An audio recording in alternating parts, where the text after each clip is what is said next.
नमस्कार दोस्तों, the horror sittings episode number 3 में आप सभी का बहुत बहुत स्वागत है। अगर आप भी अपने जीवन में घटित सच्ची घटनाओं को हमारे साथ शेयर करना चाहते हैं तो डिस्क्रिप्शन में दिए गए ईमेल में कृपया अपनी कहानी को बोलकर अथवा लिखकर आप हमारे साथ शेयर कर सकते हैं। आज की कहानी जो हम सुनाने वाले हैं वह एक गोपाल नामक लड़के की है जो कि कलकत्ता के सॉल्ट लेक शहर से बिलोंग करता है।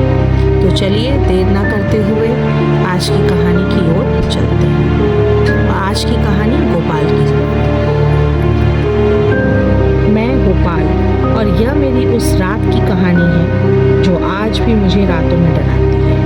हम कलकत्ता में रहते थे, सॉल्ट लेक के पास एक पुरानी टूटी फूटी गली में। हमारा घर छोटा सा था, दीवारों पर सीलन की बदबू और दरारें थी। रात को बाहर से अजीब अजीब सी आवाज़ें आती थी, कभी कुत्तों का रोना, कभी हवा का सनसनाना जैसे कोई फुसफुसा रहा हो। मेरे जीजा जी जो रात की ड्यूटी करते थे, एक नए बंगाली मीडियम स्कूल में चौकीदार की नौकरी पर लगे हुए थे। स्कूल अभी अभी खुला था।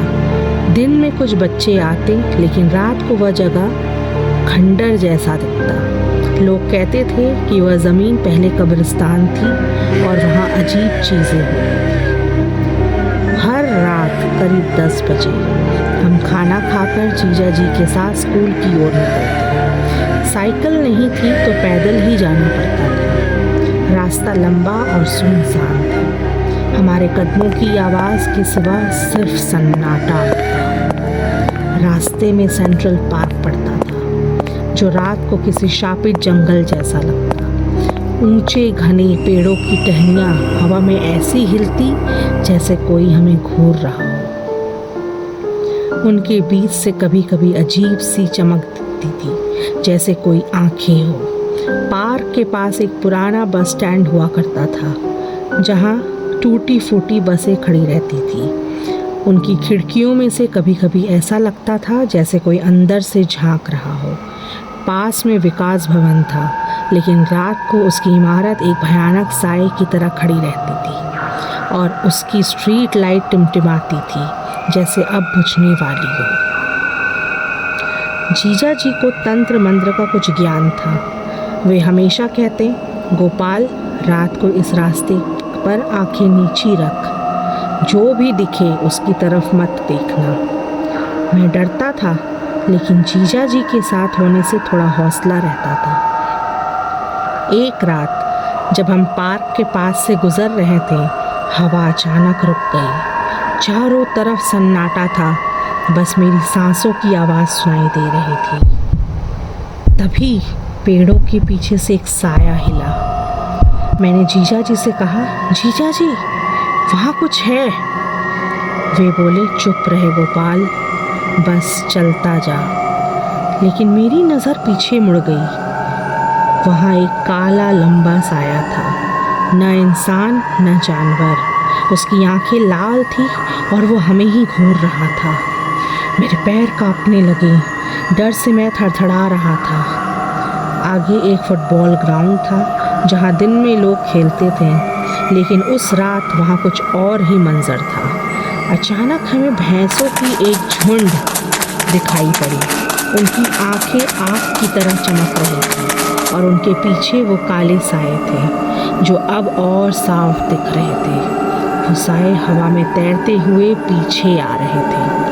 उनकी सांसों की आवाज़ मेरे कानों में गूंज रही थी, एक ठंडी डरावनी सिसकारी। मैंने जीजा जी का हाथ पकड़ा और चीख कर बोला, जीजा जी ये क्या है? वे बोले, गोपाल मत रुक, बस भाग।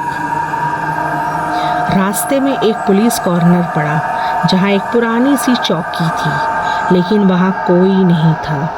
चौकी की लालटेन में हवा में झूल रही थी और उसकी रोशनी में दीवार पर अजीब अजीब से साए बन रहे थे।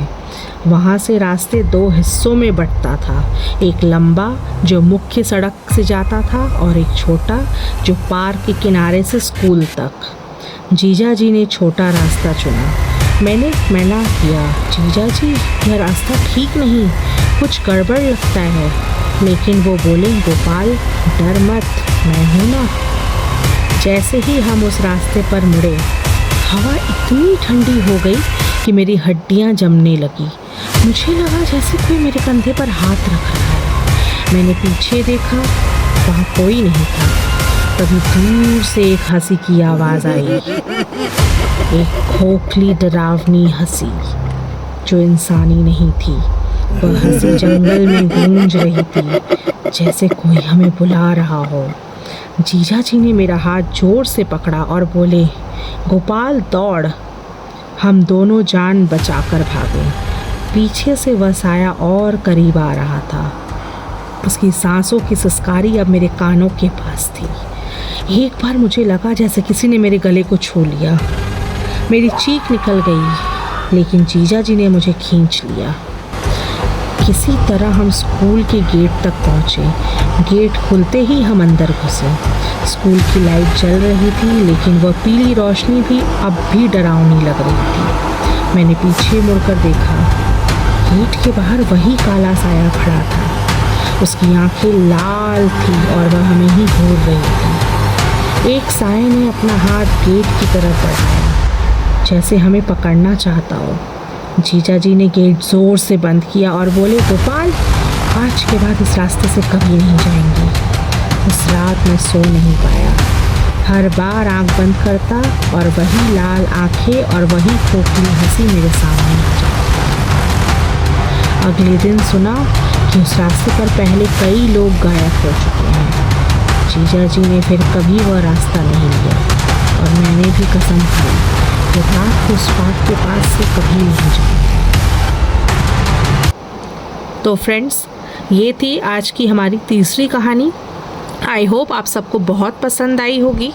अगर आपके पास भी इस तरह से हड्डियों को ठंडी करने वाली कहानियाँ हैं तो कृपया आप हमें हमारे डिस्क्रिप्शन बॉक्स में दिए गए मेल आईडी पे मेल कर सकते हैं।